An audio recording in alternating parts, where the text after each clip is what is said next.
Architects employ various techniques to create seamless transitions and harmonious connections between different areas within an interior space, enhancing the overall spatial flow. Here are some key strategies. Welcome to our channel, a community and platform for architects and designers to grow freely and easily. Number 1. Open floor plans. Create open layouts to promote visual and physical flow between different areas. Number 2. Zoning. Define functional zones using furniture, lighting, and flooring transitions for clear delineation and connection.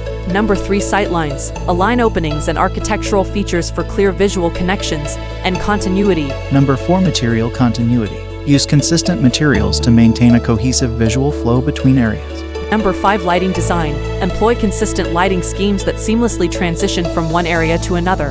Number 6. Architectural elements. Incorporate features that guide movement and establish connections between different areas. Number 7. Furniture arrangement. Arrange furniture to facilitate easy movement and flow without obstructing pathways. Number 8. Visual focal points. Create landmarks that draw attention and guide movement within the space. Number 9. Transition spaces. Design corridors or hallways as connectors for smooth transitions. Number 10. Cohesive design language. Maintain a consistent style and design elements throughout the space for a harmonious connection.